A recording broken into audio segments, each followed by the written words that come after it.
Est-ce que tu savais que 70% des personnes se font arnaquer financièrement? C'est peut-être ton cas, alors reste ici, je t'explique.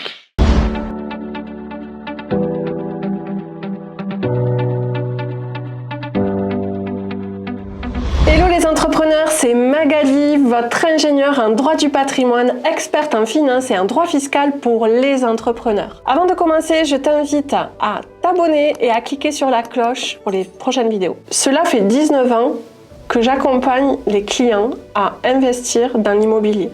Lors de l'investissement immobilier, nous nous occupons également de la recherche de financement. Lorsque l'on parle de recherche de financement, on vous demande aux clients les 3 derniers relevés de compte bancaires. Tu sais le truc que tu ouvres même plus en fait. Pourquoi? Parce que tu es omnibulé par ton smartphone qui te permet d'accéder comme ça à ton solde bancaire en te connectant à ton appli bancaire. La problématique de cela, c'est que 70% des Français aujourd'hui n'ouvrent plus leur relevé de compte. Ils se basent uniquement sur le solde bancaire. Est-ce que c'est ton cas? Sois sincère envers toi-même.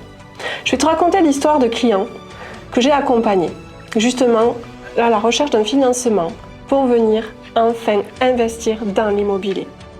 Ma collaboratrice, en checkant les relevés de compte, s'est aperçue de plusieurs petits paiements carte bleue et de prélèvements bancaires. Au début, c'était quelques centimes. Puis, on a passé à quelques euros, quelques dizaines d'euros. Nous avons alerté nos clients en leur demandant 3 mois de relevé de compte antérieur. Donc, nous sommes remontés sur 6 mois de relevé de compte. Lorsque nous leur avons signifié cette arnaque-là, de leur côté, ils sont allés rechercher sur 5 ans en arrière. Sur les 5 dernières années, ils ont perdu. Ils ont été escroqués de la somme de 15 000 euros. Tu entends bien 15 000 euros. Une réelle taxe stupide. Pourquoi? Parce que juste tu as la flemme d'uploader ton relevé de compte tous les mois et de checker peut-être 10, 15, 20 opérations.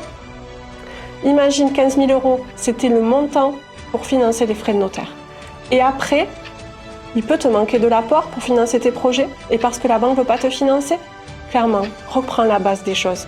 Check ton relevé de compte, pointe tout et passe au niveau supérieur pour venir créer ton patrimoine et sécuriser ton avenir. Si tu as aimé ce contenu, je t'invite à t'inscrire à mon atelier 100% gratuit, totalement en digital, dont le thème est comment optimiser ta fiscalité pro et perso sans devenir un expert. Allez, salut!